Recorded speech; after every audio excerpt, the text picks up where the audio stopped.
દાદા ભગવાન જેમ કોઈ માણસની શારીરિક તકલીફ હોય, ઓપરેશન કરાવવું હોય ને પાસે પૈસા હોય નહીં, તેનું દુઃખ છે. હવે માટે આપણે એને મદદરૂપ થયા, તેનું દુઃખ ઓછું થઈ ગયું. પણ એ તો એક વારનું દુઃખ ઓછું કર્યું, પછી બીજા સમયની અંદર એનું બીજું દુઃખ આવે, ત્રીજું દુઃખ આવે. એમ જ્યાં સુધીનું જીવન છે ત્યાં સુધી આ દુઃખો પેલા કર્મોના હિસાબમાં આયા જ કરવાના છે. તો જ્ઞાનીઓ એ કર્મના હિસાબના દુઃખો ઓછા કરવામાં ના પડ્યા હોય બહુ, પણ એમને એવું હોય કે એનું કાયમનું દુઃખ જતું રહે. હવે એવી ભાવના એ જગત કલ્યાણની ભાવના છે. આ બધા દુઃખોનું મૂળ શું છે? તો કે પોતાનો અહંકાર, પોતાનું અજ્ઞાન, અને એમાંથી એ જો મુક્ત થયો તો પછી કાયમના દુઃખોમાંથી મુક્ત થઈ જશે. એટલે દરેક જ્ઞાનીઓની જે જગત કલ્યાણની ભાવના છે એ તો બહુ શ્રેષ્ઠતમ ભાવના કહેવાય. આવી ભાવના તો કોઈને ના થાય. અને આ ભાવના જ્યારે અંદર ઉત્પન્ન થાય પછી એ ભાવનાની અંદર આપણે આપણા મન, આપણી વાણી અને આપણી કાયા જે ફાઇલ નંબર 1ની હવે વપરાય એમાં તો ધન્ય છે. એવા સંજોગો મળે કે જેના જગત કલ્યાણના કાર્યની અંદર પોતાનું શરીર, પોતાનું મન, પોતાની વાણી વપરાય તો એ અવતાર તો બહુ મોટો ધન્ય કહેવાય કે છે. એટલે આ જગત કલ્યાણની જે ભાવના છે એના એટલા બધા સ્પંદનો જગતમાં પ્રસરી રહ્યા છે. આજે પણ કહેવાય છે ને કે દુનિયામાં જેટલી સારું હજુ છે એનું કારણ શું છે? તો કે જેટલા સંતો, સારા માણસો, એ લોકો જે સારી ભાવના કરી રહ્યા છે એના વાઇબ્રેશન્સ એ આ જગતની અંદર પ્રસરે છે અને લોકોને સ્થિર રાખે છે, લોકોને સુખી રાખે છે. કારણ કે મોટા ભાગના લોકો જ્યાં સુધી પોતાના ક્રોધમાનમાં એ લોભ અંદર પડેલા છે ત્યાં સુધી એની અંદર નેગેટિવ વાઇબ્રેશન્સ નીકળ્યા વગર રહે નહીં. અને જ્યારે ક્રોધમાનમાં એ લોભ જતા રહે પછી પેલા પોઝિટિવ વાઇબ્રેશન્સ નીકળે કે ના, જગતનું સારું થાવ. દરેક જીવ માત્ર સુખને પામે, મોક્ષને પામે એવી ભાવના પછી ઉત્પન્ન થાય છે. સમજાય ને? એટલે બહુ મોટી ભાવના છે આ તો. હજુ કાકા મને છે ને એક એક્સપિરિયન્સ શેર કરવો છે. હા, જરૂર. આપણા ફેમિલીમાં કેવું આમ આપણા કોઈ ઉપરી હોય બધું આમ આપણને અંડર હેન્ડ રાખવાની કોશિશ કરતા હોય એવું બધું થતું હોય ને, તો હમણાં છે ને અમારા થોડો એવો ઇન્સિડન્સ બને છે આમ, તો કેવું આપણને એ વ્યક્તિ પ્રત્યે દ્વેષ પણ થાય અને આમ એવું થાય ને કે એમને ક્યારેક કહી દઈએ એવું બધું થાય. તો હું આજે સવારે પેઇન્ટિંગ કરતી હતી ને, તો મારું એક બાજુ બ્રશ ચાલે ને એક બાજુ માઇન્ડ ચાલે, આમ ચાલ્યા જ કરે. એ કામ તો થયા જ કરે પણ પેલું એટલું સતત ને સતત ચાલ્યા કરે. મને થાય ક્યારે એમને આન્સર આપી દઉં સામે, તો કેવું કે બોલવાનું તો રહ્યું નથી. તો મેં કીધું કેવી રીતના આન્સર આપી દઉં? મેં તમને પહેલા પણ કીધું હતું, મને બહુ એવું લાગે કે વોટ્સઅપના સ્ટેટસમાં મૂકીને એમના પાસે આ વસ્તુ પહોંચી જાય. એટલે મને એવું થાય કે મેં કહી દીધું એમ. એમને વાંચ્યા પછી એમને પોતાનું લાગે ના લાગે ખબર નહીં, પણ મને અંદરથી નીકળી જાય ને એટલે મને થાય કે હું મૂકી દઉં. તો હું છે ને કર્મ રિલેટેડ બધા સ્ટેટસ શોધતી હતી કે તમે જેવું કરો એવું તમને મળે, તમે આવું કરો છો તો તમને આવું મળશે. તો એ બધા સ્ટેટસ વાંચતી હતી ને, હું શોધતી હતી ગૂગલ પર. તો વાંચ્યા ને તો 5 સ્ટેટસ વાંચ્યા ને તો મને એવું ખબર પડી ગઈ એટ અ ટાઈમ કે આ મને જે મળે છે ને બધું કરેલું છે ને એટલે મળે છે. મારે હવે બાંધવાનું નથી નવું. મને એમને વધારે પાછું જો મૂકીશ તો હું નવું બાંધીશ એમ. મને જે મળે છે સ્ટેટસ પરથી મારે શીખવાનું છે. એટલે મને એવું થયું કે આજે મને નવું શીખવા મળ્યું કે આજે થાય છે. ખબર હતી, સમજ હતી, પણ કેવું આમ એ વસ્તુ એ હાજર નથી થતી. પણ મને એ વખતે થઈ ગયું કે ભાઈ આવું કરો છો, કુદરત એનો સમય આવશે ત્યારે આમ બધું વાંચતી હતી. મને તો કે આજે મને થાય છે ને કોઈની ઉપરી બની હોઈશ એટલે આપણને અંડર હેન્ડ રાખવાની અત્યારે આ લોકો કોશિશ કરે છે. હજુ જો હું નવું કરીશ એટલે એ જે થયું ને એનું પ્રતિક્રમણ પણ કરી દીધું, નવું ના બાંધ્યું પણ નહીં. તે 2 વસ્તુ થઈ આજે. તો મને એવું થાય કે આપણે કોઈને કરવા કરતા મેં એપ્લાય કરી દીધું આમ, એટલે મને આમ સવારે એકદમ બહુ ખુશી થઈ કે આ મને આજે કંઈક સારું થયું મારા Yes, માટે. બરાબર છે, મને બરાબર. પોતાને જ સમજ પડી એવું થયું મને. કોઈને આપણે ક્યાં શીખવાડવા જવાની જરૂર છે? સ્ટેટસ પરથી હું જ શીખી દઉં કે મેં કરેલું છે, મને મળી રહ્યું છે, એવું થયું મને. એટલે આ બહુ જ જોયું, આ એકદમ પોતે પોતાની બુદ્ધિને ઓળખે ને તો ખબર પડે નહીં કે હું જ્ઞાનના વાક્ય લઈને પણ પેલાને સમજાવવાનું અથવા એને અસર થાય આવી કે જો આ મને કહ્યું આવું. હવે એ વાક્ય સરસ જ્ઞાનનું હોય પણ આપણે એનો ઉપયોગ કેવો કરીએ તો કે આપણે પોતાનો અહંકાર વધે અને પેલાના જોડે એને દુઃખ લાગે, એને અસર થાય એવું કરીએ તો મજા આવે આપણને. તો આવું બધું તો આ જે બુદ્ધિ અંદર પડેલી હોય ને તો કેટલા બધા ઉપયોગ બધા કરતા જ હોય, બધા જાત જાતના ઉપયોગ કરતા, શબ્દોથી, લખાણથી, કોઈ જગ્યાએ લખીને મૂકીને જાય, કોઈ જગ્યાએ બતાવે, બધું કોઈક ફોટાની અંદર લખીને મૂકે, બધું જાત જાત. પોતાની જે વિપરીત બુદ્ધિ છે એ શું કરે છે તો કે જેવો અહંકાર દુભાય ને અંદર એટલે એટેક કરવા તૈયાર થઈ જાય. અને એ એટેકમાં શું કરે પછી આવા જ્ઞાનના વાક્યો પણ વાપરે, અંદર લઈ લે. હવે એને ખબર નથી કે આનું શું થાય છે. જે જ્ઞાન પોતાના દોષ ઓછા કરવા માટેનું વાક્ય હતું એ જ જ્ઞાનનો ઉપયોગ એને જ્યારે આવું વાપરે ને ત્યારે ડબલ થઈ ગયો, પોતાના દોષને ભયંકર આવરણ વાળો દોષ બનાવ્યો. એટલે આવું તો આ તો એક અનુભવ, એવા કેટલા બધા સંજોગોની અંદર વિપરીત બુદ્ધિ આવું કામ કર્યા જ કરતી હોય. મૂળ પોતાનો અહંકાર દુઃખી થયો એટલે એ બીજાને દુઃખ આપ્યા વગર રહે નહીં. એને કોઈ પણ રસ્તે શું કરે કે પેલાને આવું થવું જોઈએ, બસ મને કેમ એને આવું કર્યું, એ છોડે નહીં ત્યાં સુધી.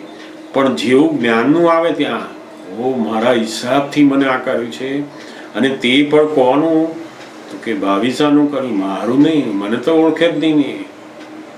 અને આ ભાવિસાનું કર્યું તો ભાવિસાનો જે અહંકાર છે, ઈગો છે, એને ઓછો થશે. ઉડતું સારું કર્યું એને તો. ઉડતો તારો બહુ મોટો ઉપકાર કે તું અંદરમાં મને લે છે, તું ઉપરી બને છે એટલે તારો ઈગો વધારે છે, મારો ઘટાડે છે. આપણે અંદરમાં આયા એ તો ભાવિસા અંદરમાં આવી, આપણે ક્યાં આવવાના છે. અને આમે આ દુનિયાના દરેક વ્યક્તિ સંજોગોના અંદરમાં જ છે. આપણે બધા સંજોગોના અંદરમાં નહીં. ખાવાની અંદર, ઊંઘવાની અંદર, બોલવાની અંદર, કોઈને મળવાની અંદર. આપણે બાથરૂમ ના જવું તો જવું પડે નહીં, આપણે ઊંઘવું ના તો ઊંઘવું પડે નહીં. તો બધા કર્મના સંજોગોના અંદરમાં જ છીએ આપણે બધા. સ્વતંત્ર કોણ છે તો કે આ કર્મના સંજોગોથી પોતે જુદા છે. હું શુદ્ધાત્મા થયો તો સ્વતંત્ર. હવે આ ફાઇલ નંબર 1 છો ને એના સંજોગોના અંદરમાં રહ્યું. હવે સંજોગોના અંદરમાં હોય તો કોઈ માણસના અંદરમાં રહીએ, આપણે શું ફેર પડે એમાં. આમે આપણે બધા સંજોગોના અંદરમાં તો છે જ, તો પછી આ કોઈ માણસના અંદરમાં રહીએ એમાં શું ફેર શું છે? કશું જ નહીં. પણ આપણો અહંકાર શું કે ના, આના અંદરમાં હું ના આવું. બોસ એ મોટું કોણ બોસ? એ તો ઓફિસમાં આવો ત્યાં સુધી, નહીં તો કોણ બોસ એમ. તે તું ઘરે જવું તો હોય બોસ છે, તું આ બહાર બધે ફરે ખાય પી બધામાં બોસ જ છે. બધું સંજોગો એ જ તમારા બોસ છે. પણ આપણે પેલું માણસ જોઈએ છે ને ત્યાં આપણો અહંકાર એ થાય કે મને અંદરમાં રાખે છે. ત્યાં આપણો પેલો અહંકાર ઊભો થાય એટલે પછી એના સાધન શોધે આ બુદ્ધિ પછી કે આને કેવી રીતે દુઃખ આપવું, ત્યાંથી પાછા ફરવાનું કે નહીં આવું નહીં એમ. એટલે બહુ સુંદર આ અનુભવ. અને એમાં આપણા અંદરની અંદર ફાઇલ નંબર 1 બધું દેખાય. હવે આ ઓહો આવા દોષ હોય છે, આ દોષથી આપણે પાછા ફરવાનું, આવું ના હોય. એટલે દાદા ભગવાન કહ્યું કોઈ પણ જીવને પોતે દુઃખ ના આપે દુઃખ આપનારાને દુઃખ ના આપે ત્યારે એ જગત કલ્યાણની ભાવનામાં આવ્યો કહેવાય. સામે માણસ સુખ આપે તો આપણે એને સુખ આપીએ અથવા મદદ કરીએ, પણ એ ના મદદ કરે, એ દુઃખ આપે આપણને, તો પણ આપણે એને મદદ કરીએ, આપણે એનું સારું ઈચ્છીએ, સારી ભાવના કરીએ. એના માટે બિલકુલ નેગેટિવ ભાવના ઊભી ના થાય. બહુ મોટું જગત કલ્યાણ છે. કારણ કે આપણે એની જોડે એવો હિસાબ બાંધી લાયા કે એ આપણું ખરાબ કરે છે, એમાં નિમિત્ત છે. તો આપણે એવા કર્મ બાંધીને આવ્યા ત્યારે આપણો બોસ બન્યો ને. ભગવાને એને બોસ બનાવ્યો નથી, તો કે તારા જ કર્મના હિસાબથી એ આજે બોસ છે અને તું એનું કામ કરનાર છું. પણ હવે તારે જો એને બોસ ના ગમતો હોય તો તારે તું કોણ છું એ જાણીશ તો આ બધામાંથી છૂટાશે. આપણે તો એક બોસ બદલાય, પાછો બીજો બોસ, ત્રીજો બોસ, અને છેલ્લામાં છેલ્લો કયો બોસ? તો કે પોતાના જ ક્રોધમાન માયાલોભ એ સૌથી મોટા બોસ આપણી ઉપર બેઠા છે. એ આપણને કેમ કરીએ છે, આપણે આપણું માન આપણને કેમ એમ કરીએ, આપણો લોભ જેમ કે એમ ફરીએ. આપણે સૌથી મોટા તો જે બોસ છે કોણ છે આપણે ઉપરી?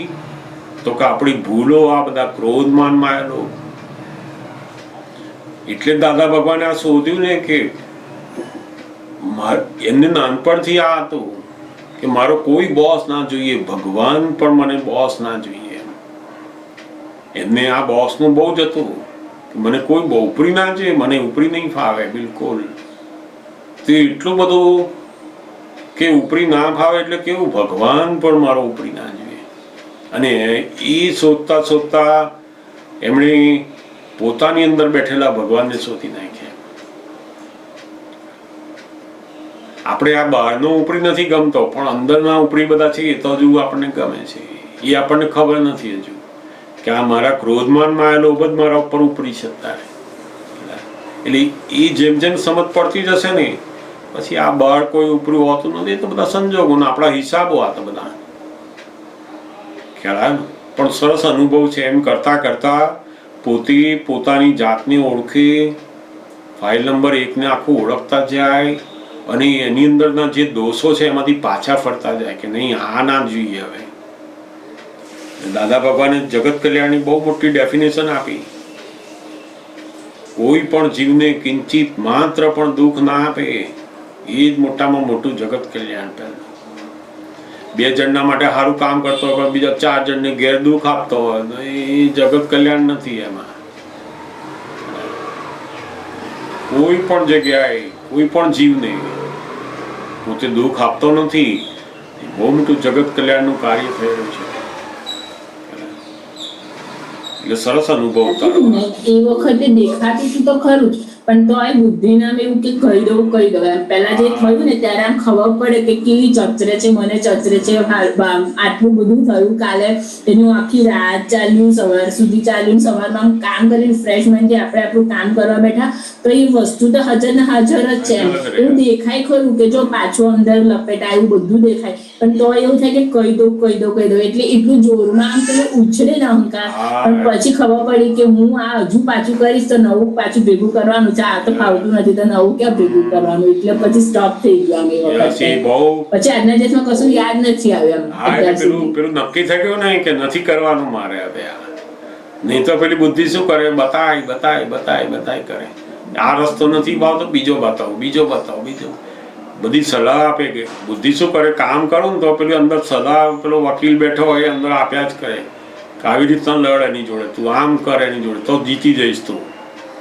વકીલ જેમ કેવું જીતવા માટે કરે, આવી અરજી મોકલ, આમ કર, તેમ કર. આ બુદ્ધિ આપણે ખાતા હોય, પીતા હોય, કામ કરતા તો ચાલ્યા જ કરે. બુદ્ધિ એનું કામ કર્યા જ કરે. પણ આપણે જેવું કહી દીધું કે ના ભાઈ મારે કોઈ અરજી આપવા નથી, કશું કરવાનું નથી, આ બધું મારે, એટલે પછી એની બેઠ ટાળી પડી જાય, મારું સાંભળ્યું નહીં સાંભળ્યું. એટલે આ બહાર આખું મનની અંદર, અંતસ્કરણની અંદર તો આવું બધું ચાલ્યા જ કરવાનું. બધા સંજોગો આવે એમ, અને એ સંજોગો વખતે પોતે આજ્ઞા ધર્મની અંદર આવે એટલે બુદ્ધિના કયા પ્રમાણે જાય નહીં, અને બુદ્ધિને પોતે જ્ઞાતા રહી અને એનું બિલકુલ કયું માને નહીં, એટલે જબરજસ્ત તપ થાય અંદર. અને એ તપથી શું થાય તો કે આ બુદ્ધિ ખલાસ થતી જશે. હવે એનું જે આખું ચલણ છે એ બધું ખલાસ થતું જશે. વિપરીત બુદ્ધિનું ચલણ ખલાસ થયું એ બહુ મોટું તપ કહેવાય, અંતર તપ. અને એ તપ આપણને આ જ્ઞાનને પ્રગટ કરવાનું બહુ મોટું નિમિત્ત બન્યા કરશે પછી. એટલે ઓળખતું જવાનું કહો આ બુદ્ધિ છે આ બધી, અને આવા બધા એટેક કરવાનું બિલકુલ નહીં કહી આવે. એમ કરતા કરતા કરતા ખાલી થઈ જાય પછી. પણ સરસ અનુભવ છે આ અનુભવ. આવા થતા થતા થતા જ આપણે આગળ જઈએ. બધા એને અંદર બૂમો તો પાડે જ. પેલું વકીલ અંદર બુદ્ધિ જે છે ને એ તો બૂમો પાડે જ, આમ કરીને તેમ કરીને. શું સમજે છે ઉલટી મેં તમને મદદ કરી છે અને તમે તો કોઈ જ મને કશું કર્યું. બધું 10 વર્ષ પહેલાના બધા હિસાબો હોય ને તે કાઢી લાવે. આમ કરેલું, તમારા છોકરા જોડે આમ કરેલું, તમારી છોકરી જોડે આમ કરેલું, મેં તો આટલી હેલ્પ કરેલી, કે કઈથી બધું કાઢી લાવે. બધા એવિડન્સ ભેગા કરે અંદર. તે જંપવા ના દે આપણને. હવે જ્ઞાનથી એ ખબર પડે કે આ બુદ્ધિ છે. જે બુદ્ધિ બીજા જોડે વેર બંધાવવા માટે એ આપણને અંદર ઉત્સાહિત કરે, અને એના કારણે જ આ બંધન છે ને. આ બુદ્ધિના ચલણથી ચાલેલા એટલે જ દાદા કે બંધન છે. જેવું આ બુદ્ધિની અંદરથી છૂટ્યા કે તમે મોક્ષ પછી. બહુ સરસ અનુભવ છે આ. આવા જ અનુભવ થતા થતા દરેક સંજોગોમાં આપણે આ જોતા જઈશું ને તો બહુ સુંદર રીતે છૂટાયું છે. બહુ સુંદર અનુભવ છે. જરૂરથી બીજા કોઈને પણ કોઈ પ્રશ્ન હોય તો જરૂરથી પૂછશો. સરસ વાત છે.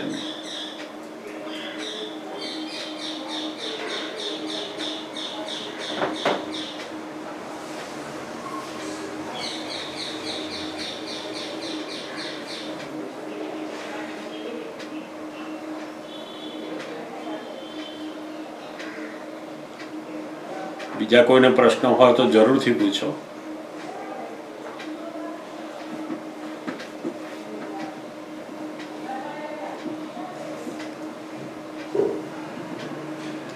મારી પાસે એક પ્રશ્ન મૂકેલો છે. એમાં એમણે લખેલું હતું કે સંજોગોને અજવાળીને મોકલવા એવું આપતાવાણીમાં વાંચ્યું છે. એ સમજાયું નહીં કે કેવી રીતે અજવાળીને મોકલવા.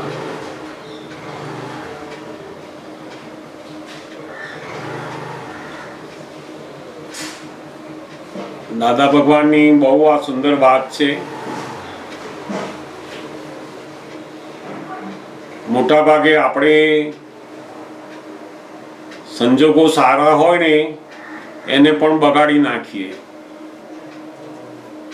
બધાય સરસ ખાવા પીવાનું, રહેવાનું, બધા ભેગા થયા બધું હોય, એવા સરસ સંજોગો હોય, બધાય આનંદ કરતા હોય, પણ એકદમ અહંકારી માણસ અંદર આવે ને એ સમયે તે પેલા સંજોગો એકદમ સરસ બધા ચાલતા હોય ને એને બગાડી નાખે.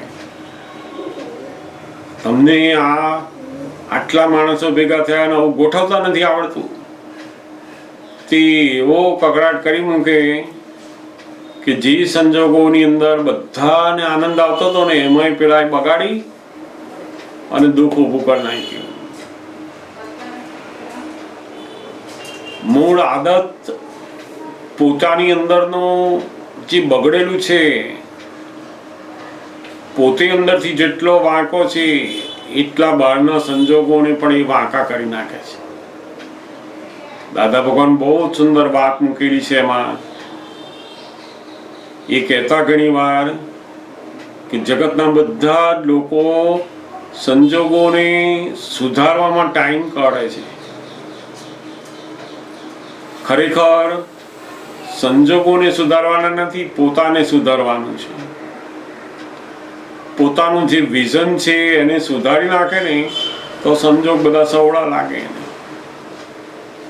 પણ મોટા ભાગે સંજોગોને સુધારવામાં પોતાની શક્તિ, ટાઈમ બધો વ્યર્થ જાય છે. દાદા ભગવાને અહીંયા તમને જે કહ્યું, વાત કરી છે કે સંજોગોને અજવાળીને મોકલવા, એટલે કોઈ પણ સંજોગ આવ્યો હોય એ સંજોગની અંદર આપણે એની જોડે સંભાવે નિકાલમાં આવીએ તો એ સંજોગોને આપણે અજવાળીને મોકલ્યા કહેવાય. કોઈ પણ રસ્તે એની જોડે મતભેદ પડે નહીં, વેર બંધાય નહીં, ક્લેશ થાય નહીં, એવી રીતે સંજોગને આપણે ઉકેલ લાવવાનો છે. તો એને અજવાળીને મોકલ્યો કહેવાય.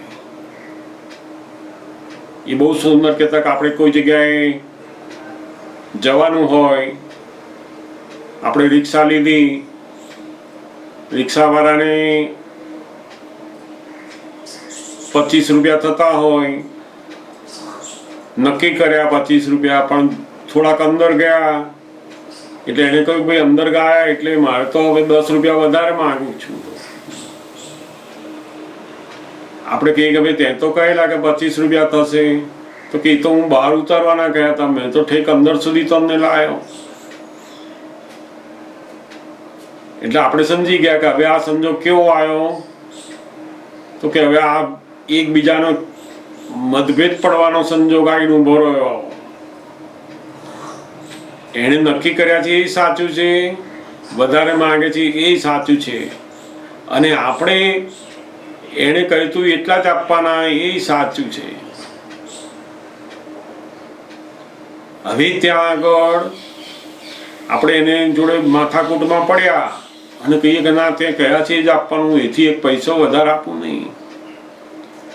તે 15 મિનિટ સુધી આપણે રકઝક કરીને એકેય આપ્યો નહીં પૈસો, પેલો ગયો, રવા દો કે છે પૈસા નથી જોઈતા મારે, જતો રહે તો, અથવા લઈને જાય કોઈ પણ રીતે કે ભાઈ 25,000 આપ્યા, આપણે લઈને જતો રહ્યો, પણ એના મનમાં શું રહ્યો, આવાને તો બેસાડવા જ નહીં ફરી. તે આ જે સંજોગ છે એને કેવો કર્યો, બગાડીને મૂક્યો. આપણને આ સંજોગને અજવાળવાનો હતો કે ભાઈ આ ભેદ બેની સમજણનો પડ્યો છે. હવે અહીંયા તો આપણે એને કહેવાનું ભાઈ તું 10 કે છે, 10 તો નહીં લે, આ તને 5 આપી દઉં, ઉકેલ લાય એનો. એટલે જેવા 25 + 5 આપ્યા નહીં એટલે એ સમજે કઈ વાંધો નહીં, લાવો કે છે. તો આપણે શું કર્યું એને, તો કે આ સંજોગને અજવાળીને મોકલ્યો. એટલે ક્લેશ થવાની જગ્યાએ ક્લેશ થયો નહીં, કશાયો થવાની જગ્યાએ કશાય થયા નહીં. એ પેલા સમજણથી આ સંજોગોને બગાડ્યા વગર, વેર બાંધ્યા વગર, ક્લેશ કર્યા વગર આપણે નિકાલ લાયા એનો. એને દાદા ભગવાન કહે છે કે આ સંજોગોને અજવાળીને મોકલ્યો કહેવાય. પેલાની જોડે મતભેદ ના થયો, ના ક્લેશ થયો, આપણને જે કસાય ઉત્પન્ન થવાના હતા, બધા સ્પંદનો ઊભા થવાના હતા, એ નહીં થવાના હતા, એ બધું બંધ થઈ ગયું. નહીં તો આપણે શું કરીએ, સંજોગોની અંદર કસાય ઉત્પન્ન થાય એની આપણને એ જાય તો 2 કલાક સુધી યાદ રાખે આપણને, અને આપણે જઈ બેઠા હોય ને ત્યાં આપણને ચાલ્યા કરે કે આવા લોકો મળે, પહેલા આમ કે છે ને પછી આમ લઈ જાય, કે અંદર ચાલ્યા જ કરે. પેલું સંજોગોને બગાડ્યો નહીં એટલે પોતાનું અંતસ્કરણ બગડી જાય છે, પોતાનો આનંદે બગડી જાય છે, અને જોડે જોડે વેરહો બંધાય છે પાછું. એટલે દાદા ભગવાન કે અમે તો જ્ઞાન નહોતું એ પહેલા પણ અમે આવું કરતા હતા. અમે દરેક સંજોગને શું કરીએ, અજવાળીને મોકલીએ. માંગતા વાળો આવ્યો એ સંજોગ, અને આપણને કઈ આપનારો આવ્યો એ સંજોગ, બંને સંજોગ છે. જેટલા આ બહાર કુદરતની અંદર બહારથી જે બધું આવે છે એ બધા સંજોગો અને આપણી બુદ્ધિ શું કરે, એને સારો અને ખોટો, સારો અને ખોટો, આ કહ્યું એ સાચું અને આ કહ્યું એ ખરાબ, એ સાચું ખોટું સારું ખરાબ કરી અને પોતે પાછો એમાં રાગદ્વેષ વાળો બને છે. અને એ રાગદ્વેષ વાળો બનીને પોતે જ નવા બીજ નાખે છે પછી. એટલે દાદા ભગવાને અહીંયા આજ્ઞા મૂકી કે તમારે શું કરવાનું, તો કે સમભાવે નિકાલ. સમભાવે નિકાલનો અર્થ છે કે તમારે નક્કી કરવાનું કે ભાઈ આ ફાઇલ ઊભી થઈ, હવે આપણે એનો સંભાવે નિકાલ કરવો છે, એનો ઉકેલ લાવવો છે. તમે 25 આપીને ઉકેલ લાવો છો, 30 આપીને ઉકેલ લાવો છો કે 35 આપીને, એ જ્ઞાની નથી જોતા. જ્ઞાની એ જુએ છે કે તમે 25 આપ્યા પણ એનું મનનું સમાધાન થઈ ગયું તો ઉકેલ આવી ગયો, અજવાળીને મોકલ્યો તમે. પણ જો તમે 35 આપો છો પણ બોલો છો એવું કે તારા જેવાને તો હું જોઈ લઈશ, તે 35 આપ્યા પછી પણ તમે આ સંજોગને બગાડ્યો, પાછો અજવાડ્યો નહીં એને. અને આ મોટામાં મોટું શું કામ છે, તો કે પોતાનો જે અહંકાર છે શું કરે છે, બધા સંજોગોને બગાડે છે. જ્યાં ને ત્યાં બધા સંજોગોને બગાડે, દુઃખ ઊભા કરે, મતભેદ ઊભા કરે, ક્લેશ ઊભા કરે. એ સંજોગોને બગાડ્યા એને. સંજોગોને અજવાળો. જેમ છોકરો પણ કંઈક વસ્તુ બનાવતો હોય, કંઈક લાવ્યો હોય ને, આવું તો લવાતું હશે, તે તરત જ એને બગાડી નાખે. હવે એ લઈને આવ્યો છે એ સંજોગ છે, હવે એને અજવાળો. કહો બેટા સરસ લાવ્યો તું, પછી એને કહો કે આનાથી આ સારું લાગે કે નહીં, વધારે આવું સારું લાગે કે નહીં, અને આટલા પૈસા અપાય કે નહીં, પછી એને કહો. પણ આપણે તો પહેલું એનો સંજોગને શું કરીએ, બગાડી નાખીએ, સંજોગને દોષિત જોઈએ છે. એટલે આ બહુ દાદા ભગવાન કહેતા ને, અમે જ્ઞાન પહેલા પણ બધા સંજોગોને અજવાળીને મોકલતા. આખા દિવસની અંદર એક પણ સંજોગ એવો ના હોય કે અમે અજવાળીને મોકલ્યો ના હોય. અમને પણ બધા ના ગમતા સંજોગો આવે અને ગમતા આવે. સંજોગ તો બધી જાતના આવે. જેમ ગરમી આવે તો ઠંડી આવે, રાત હોય તો દિવસ આવે, બધા સંજોગો છે. કોઈ કે ના મને તો રાત જ ફાવે, અરે ભાઈ તો દિવસે આવે છે. તો રાતની કિંમત એ દિવસ છે તો રાતની કિંમત છે. એટલે આ દુનિયામાં બધા સંજોગો અને સૌથી મોટામાં મોટો સંજોગ કયો, તો કે પોતાના મન વચન કાયાનો. એ મન વચન કાયાનો સૌથી મોટામાં મોટો સંયોગ. અને એ સંજોગને પણ આપણે શું કહીએ છીએ, ફાઇલ નંબર 1. એની જોડે સંભાવે નિકાલ. આ સંભાવે નિકાલ એ પેલા સંજોગોને અજવાળવા કરતા પણ ઊંચી દશા આવે છે. પછી જેવું આપણે નક્કી કર્યું કે આ ફાઇલ છે, સંભાવે નિકાલ કરવો છે, જોડે ઉકેલ લાવવો છે, મારે વેર ના બંધાય એવી જાગૃતિમાં આવવું છે. મારું સાચું, એનું સાચું, હું તો આ સાચું છે એ જ કરવાનો, છોડું જ નહીં. તે એ જ્ઞાન, સત્ય અને અસત્યનું જે જ્ઞાન છે એ લૌકિક જ્ઞાન છે. આ દુનિયામાં જે સત્ય અને જે અસત્ય છે એ રિલેટિવ છે, કાયમ માટે નથી. આપણે એને શું કરીએ છીએ, કાયમનું માનીએ છીએ કે ના આ જ સાચું છે, અને એવું વર્તવા આપણે જઈએ છીએ, માટે વેર બંધાય છે. પછી એમાં મોક્ષે જવું હોય તો આ રિલેટિવ સત્ય અને અસત્ય બંનેને બાજુએ મૂકવાનું અને એને સત ઉપર આવવાનું છે કે સત શું છે, આત્મા શું છે. જેટલા લોકો સત્યના બહુ જ આગ્રહી થયેલા હોય એને સત સમજવામાં બહુ અઘરું પડે. પછી જેટલા લોકો અસત્યના આગ્રહી હોય એને પણ સત સમજવું બહુ અઘરું પડે. આ સત્ય અને અસત્ય એ રિલેટિવ જગત માટે છે. રિલેટિવ જગતમાં એ સત્યની બહુ મોટી કિંમત છે, પણ જેને આ જગતથી છૂટવું છે એના માટે પેલું સત ઉપર આવવાનું થાય છે. અને ત્યાં આગળ એને શું કરવાનું, તો કે આપણા વ્યૂ પોઈન્ટથી એવું લાગે છે કે આ અસત્ય છે, છતાં પણ આપણે એનો સંભાવે નિકાલ કરવાનો છે. કારણ કે આપણે વેર બાંધવું નથી.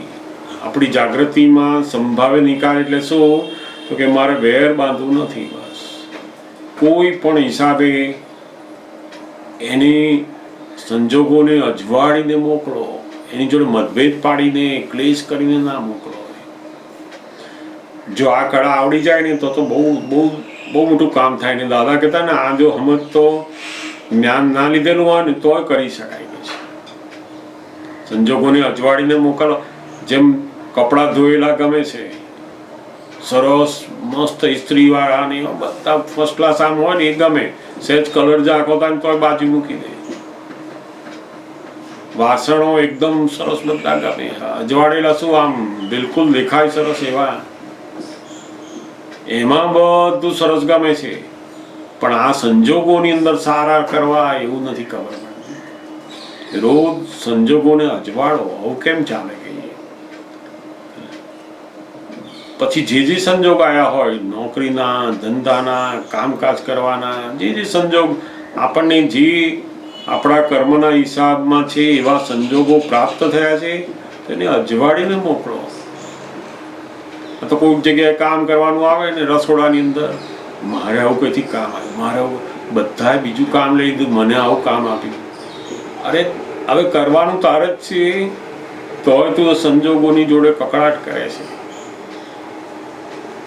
એને અજવાળ કહો. બહુ સરસ મને આમ પ્રાપ્ત થયું છે, મારી શક્તિ ખીલશે, મારી કામ કરવાની આવડત શરૂ થશે, આ મારું મન ના કે છે એમાંથી હું છૂટીશ. કેટલી બધી શક્તિઓ ડેવલપ થાય છે દરેકમાં. પણ આપણે શું કરીએ છીએ, સંજોગો ના ગમતા આવ્યા એટલે દ્વેષ શરૂ થઈ જાય, અને એ દ્વેષ થાય છે ને ત્યાંથી આપણી શક્તિઓ બધી અંતરાઈ જાય છે. Thanks for watching. Like and comment. Subscribe.